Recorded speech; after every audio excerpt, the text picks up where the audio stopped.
Hello and welcome to the Cranogcast. My name is Rich Hayden. I'm the community archaeologist here at the Cranog Centre, and today we are sitting down with the wonderful, magnificent Maureen. Maureen, if you'd just like to introduce yourself.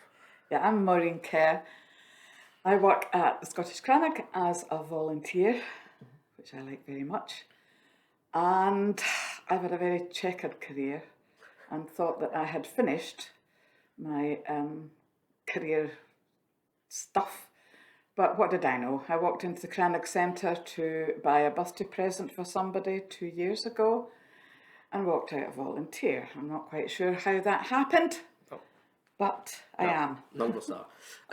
So as you probably gathered, what we're talking about today is the opportunities and the chance to volunteer at the Cranog Centre. So we have loads of different ways you can volunteer. Every aspect of our organisation, there's chances to get involved.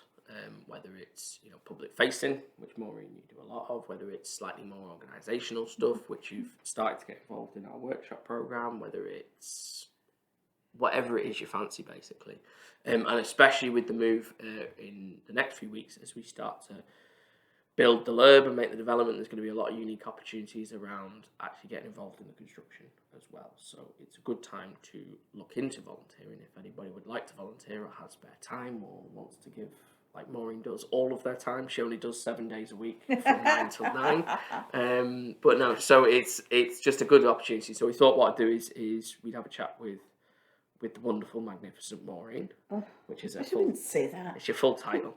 And basically, Maureen, I'm just going to sit here, and for this podcast, I'm going to say very little, and just tell us about your experience as a volunteer. My experience as a volunteer is hugely positive.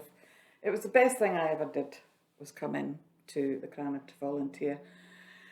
And for many reasons, it has worked out even better than I thought it might do. But apart from that, my initial thought when I went in to volunteer, when I said I was going to be volunteering, was I was thinking, I don't know anything about the Iron Age. Nothing. I don't know anything at all. Nothing. Which panicked me a bit. But anyway, the bedside table soon filled up with books BC.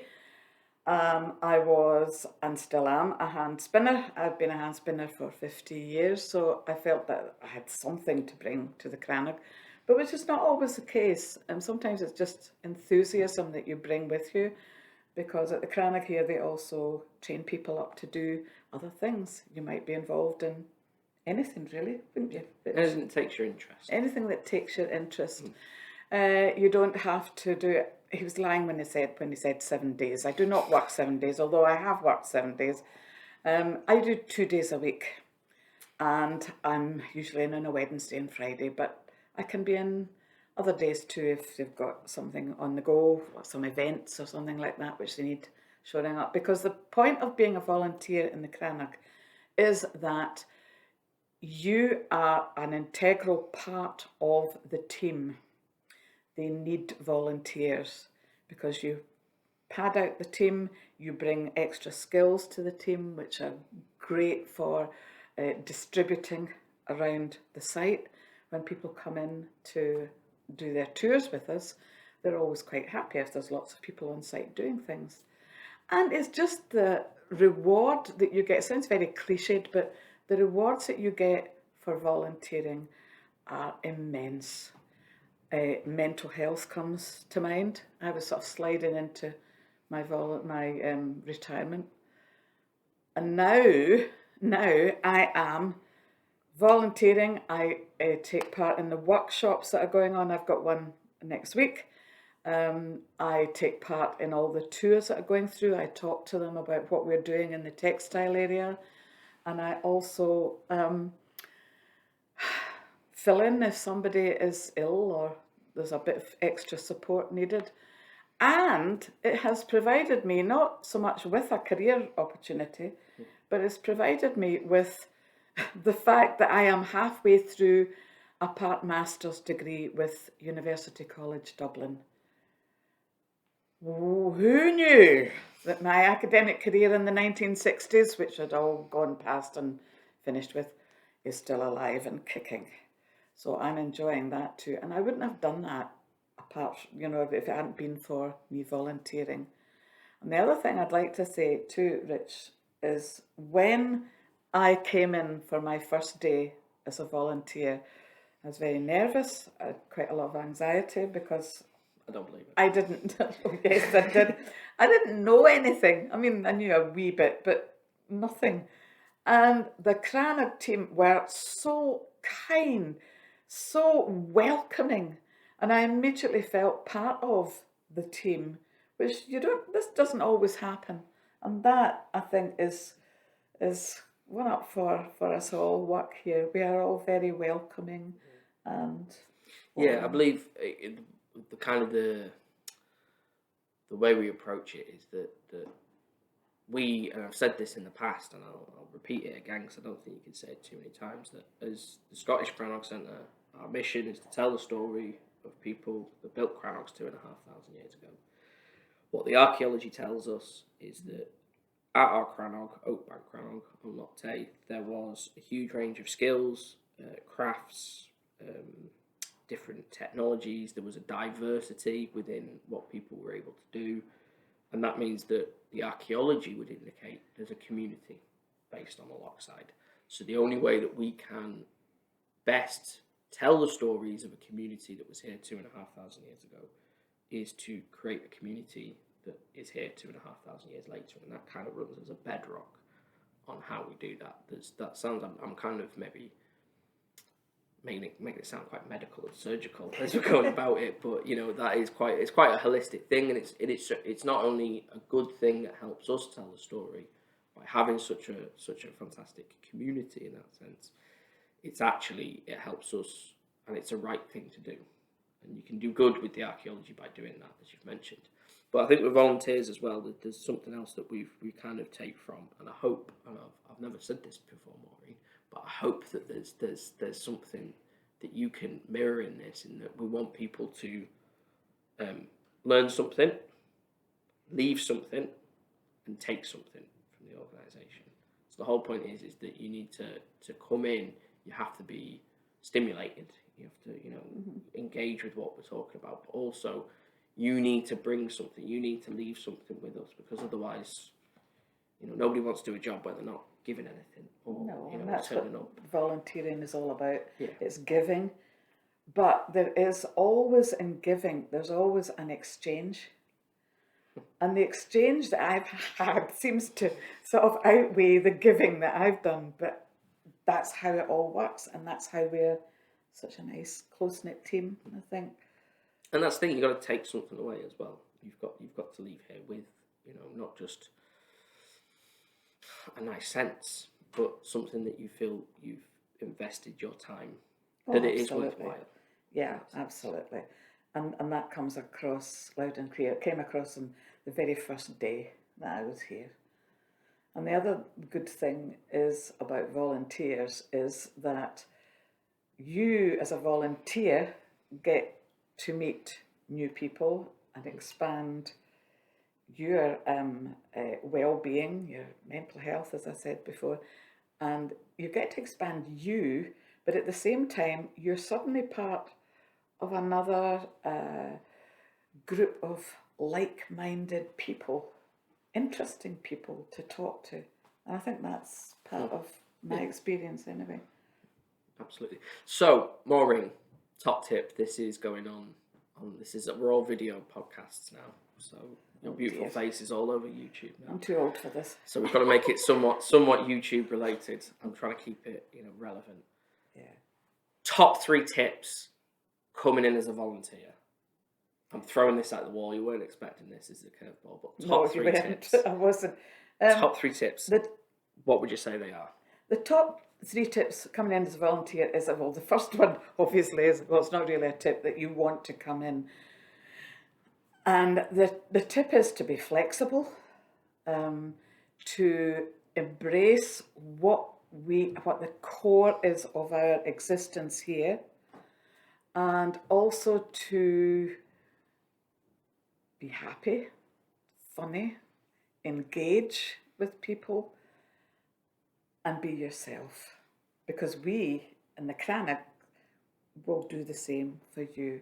And you'll go away having thought to yourself, I actually quite enjoyed that. That was quite good, which is what I did. Yeah, absolutely. Yeah, I think the last one there, be yourself, is the biggest. I think volunteering or anything, being yourself is obviously essential. But again, to come back to it, it's a massive strength for us because we never ever want the way we run at the Cranach Centre when we talk to the visitors is, Maureen, I don't want you to be somebody from 2,500 years ago pretending to do whatever it is, because that's not real. You're making it up. Not. What I want is, I want Maureen to be telling these people, because the second they can engage with Maureen being Maureen, that is a stepping off point to be able to engage with their heritage and talk about the past in a way that's much more meaningful. Yeah, I think it's just being yourself and just putting yourself out there. Because when you volunteer, you don't volunteer to be a shrinking violet in the background doing nothing much. You volunteer to be part of the Iron Age community that we are.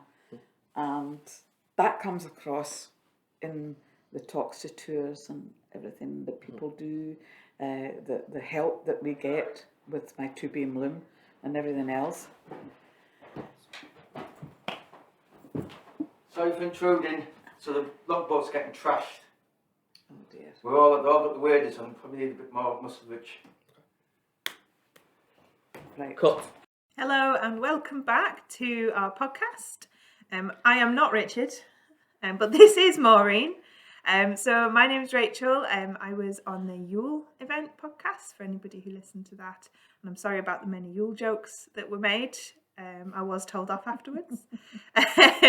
The reason we've changed over is because halfway through recording the previous session, one of our logboats started to move with a storm and was at risk of getting broken on the rocks. So we had to drop everything, sprint down to the beach, put on big tall waders, wade in, and generally just get quite wet and cold. But the logboat is fine, which is what matters. So, Maureen, how are you today?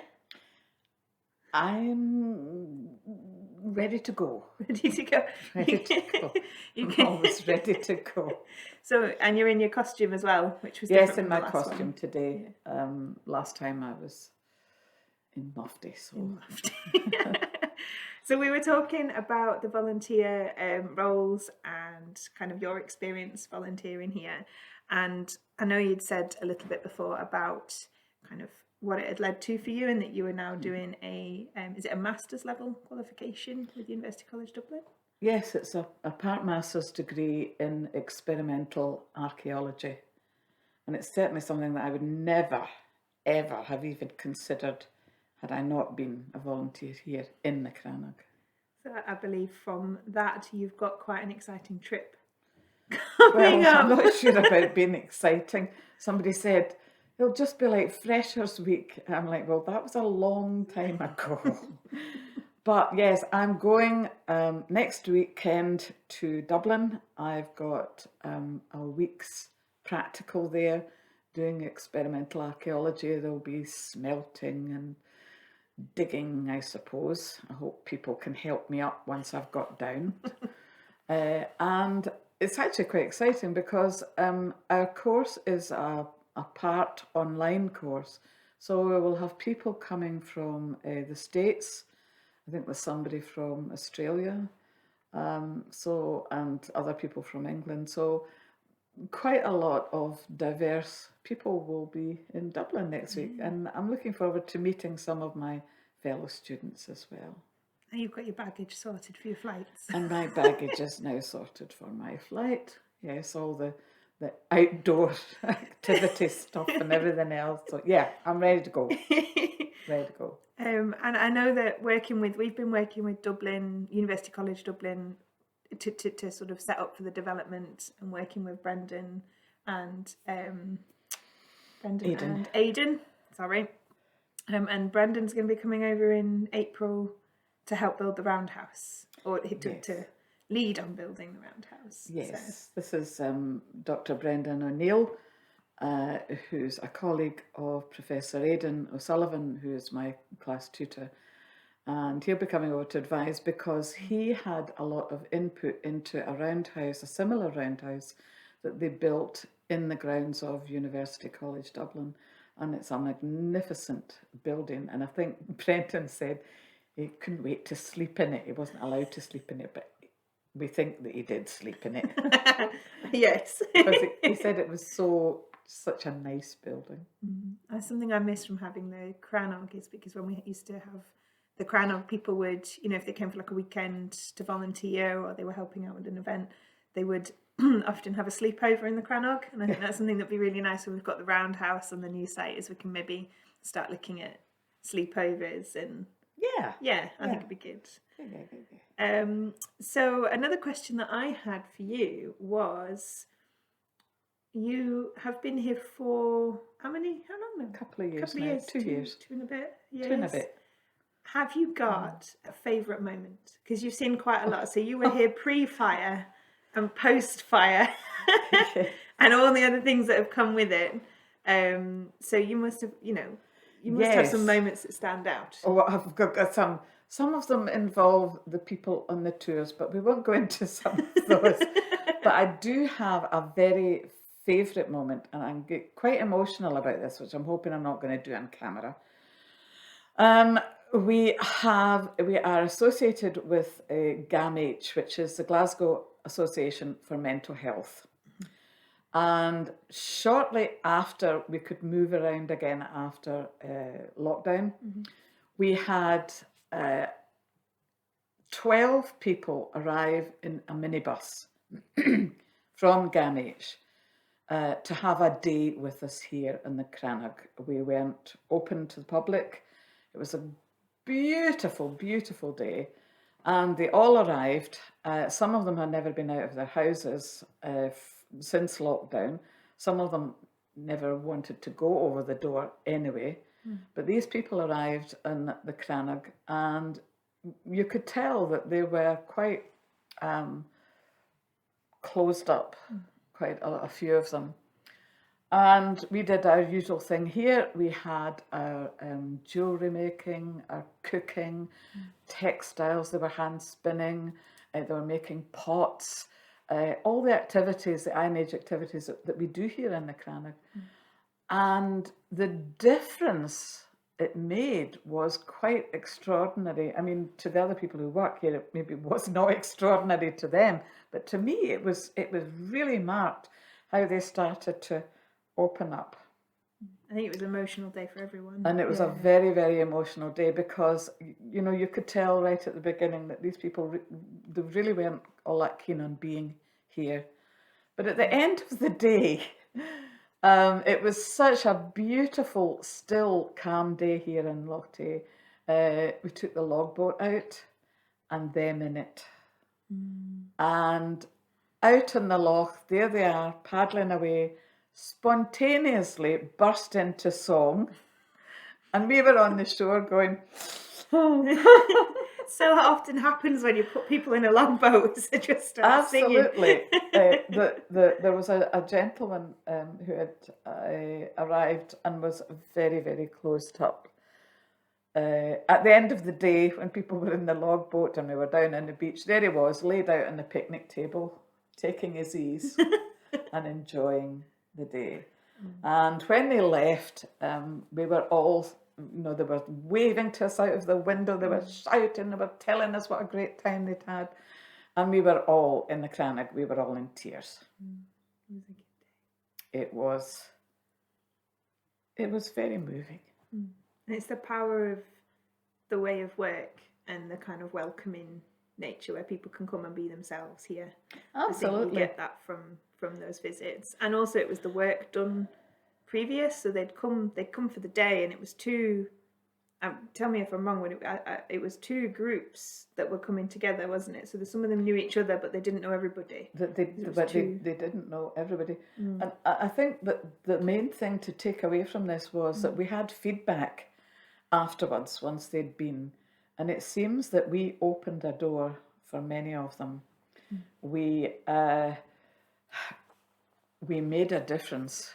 One man who was quite introverted, didn't really want to go out anywhere, suddenly became a bread maker and an impassioned bread maker. He was into sourdough, he was into everything. And another 2 women that were there suddenly took up crafts. Someone else decided that, yeah, they could go back to university. Yes, they could go back. And someone else said that they had such a lot of fun that they figured archaeology was fun and they'd quite like to do that. Thank you very much. So yes, the main thing that we took away from this is that we helped make a difference to these people, and that's what we're all about, making a difference to everybody. We're actually in the process, well, we've finished the process of filming the live workshops with GAMH this year. So every year we do online workshops, which is part of something that we offer to groups, and it started as you were saying, Maureen, because of lockdown, so that they couldn't go out and be with people. So we started doing these live workshops where we post parcels to people filled with crafts and chocolate and tea bags and handwritten letters and things. And then that's now, we're 3 years in, and this is the 3rd year, and we have these in-person meetups where it's kind of the accumulation of all that work. So at the beginning, people might not want to put the cameras on, might not feel totally comfortable on Zoom, and then by the end, hopefully we're meeting in person, and it's a really special kind of process to be part of. Yes, and even though it was through a Zoom call, I mean, we're watching on this end, they're watching us from their end, and there is a connection, and they are very happy with us being there. This is what comes across, and they're happy, they laugh, and we do too. We have some hilarious moments and some unplanned moments, which are also very hilarious, but there you go. I think my favourite memory working with you, Maureen, and this isn't really a memory, but whenever I'm in the cooking area and I can hear you're talking textiles and you're animated and you've got this group of people in the palm of your hand and they're loving it and they're so interested in what you've got to say and they're asking questions and there's like a sharing of knowledge, and then you start talking about a bucket of pee in order to dye the clothes, and everybody goes silent because they're captivated by the horrors. No, they're probably thinking, "Oh, please no, please no, please no." And I just think it's the best because it's like, oh, they're with you on that journey. They're just shocked. That's all, Rachel. They're just shocked. So we've got a big new display in textiles this year, and we've got lots and lots of colours hung up and lots of cloth. And have you got sort of plans for this year with? I know you've been talking to Dylan about what we might do in textiles.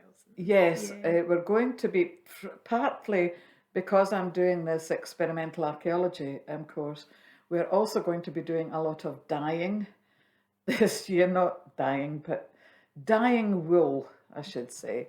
And I want to experiment with a lot of stuff within this sphere of dyeing wool, because it's important too to pass on to other volunteers who come into the Crannog, people who work in the Crannog anyway, to pass on all our skills to them, because the more you do that, the better it gets, really. So that's what we're planning this year. We're planning on a lot of dyeing this year. Yeah, okay. Dyeing. So the year of colour. The year of colour, we hope. We hope. We Yeah, hope. that's true. My first dyeing experience produced a sort of muddy coloured piece of wool, and everybody said, "Oh, and what dye did you use for that?" And I told them, and they said, "But that should have been red." Yeah. Anyway, it is now. It is now. Well, we're just in the process of looking at getting new costumes for some of our new staff members, and also we've got new volunteers coming in. So Maureen is not alone in starting out sort of volunteering at the Crannog and then and then coming and staying. So we've got quite a lot of sort of Amy and Jess and Dylan. Even Kath, who's volunteering at the moment, has started to run our Young Archaeology Club, which is quite exciting. So she's getting all the planning with that. But we were looking at costumes, and Chantel, who's filming, would like a pink tunic. And we were like, someone was like, but you can't have a bright pink tunic. They didn't have bright pinks in the Iron Age. Did they have bright pinks in the Iron Age, Maureen? They did not have bright pinks, nor did they have glitter, which I think she also would quite like to. You can grind up a bit of mica in, but we know from like a dyer that comes up from Cornwall, she brings a lichen that gives you a pink, so it gives us an opportunity to talk about colours from different places, so you'd be surprised. Yeah, I've got quite a lot of colours. Nice wee schedule sorted out for this year, we hope. So have you got any hopes for the future at De L'Herbe from like... Yeah, well, I just hope we get over there for a start. Hope we get over there for a start. But also, yes, I'm hoping that our new buildings, the new site, which is much bigger than here, I'm hoping that everything starts to expand out and we become an icon, which we are already, or we were before the Cranach burnt down, that we become an icon of Loch Tay, that we are the Cranach in Loch Tay. That's what I'm hoping at. And that we attract lots of volunteers and everybody else to come and work with us. We're going to need people to help plant the gardens as well, I think. So yes. It would be nice to have, I think Dylan was saying about having a dye garden, and you were saying about having some of the plants growing. Yes, and that's another thing. I mean, people say to me, you know, they don't want to be a volunteer because they don't know anything about the Iron Age. And I'm saying it doesn't matter whether I didn't know anything about the Iron Age when I first started, but I did have other skills which I didn't think were going to be relevant. But turns out, if you like gardening, or if you like putting about with herbs and pots and things, we've got a herb garden and a garden over there that's just ready in De L'Herbe, that's just ready to be tilled. And there you are. There's your skill put to use as well. So it doesn't have to be a skill in archaeology or Iron Age. It can just be your ordinary everyday. Can you cook? Yes, thank you. Yes. We'll have some of that too. So yeah, that's all you need. You don't need to be a specialist in what you do here. I would agree with that. But anyway, so I suppose the final thing to say is, could you give me 3 words that summarise your experience here as a volunteer, and also a nice word about Chantel, who's behind the camera, because she's asked for a nice word. Well, I'm always nice to Chantel, because when I saw the previous video, I thought, well, that lighting's quite good. It doesn't show what age I am. So thank you, Chantel. Queen of lighting. Yeah. But if I had to say 3 words which sums up my experience here, it would be, and I don't say this lightly, life-changing. Well, there's 2 for a start. And the next word is joy. That's what I get from here, is joy, fun, laughter, joy. Yeah, life-changing and joy. It could happen to you. We have said you need to work in PR. Right, well, have you got anything else you'd like to add? No, I think I've probably talked myself into a corner here. No, I haven't got anything else to add, Rachel. We've got we're opening to the public shortly, so we better get my fire lit. Better get going. But just to say thank you very much to everybody that's been listening. That's the end of this week's podcast, and we'll be back next week with Richard, hopefully not wearing full waterproof clothes up to his neck in the loch. And we've also got a super special International Women's Day podcast, so keep your ears and eyes open for that. And finally, just have a lovely spring. Yeah, have a nice spring. Yeah.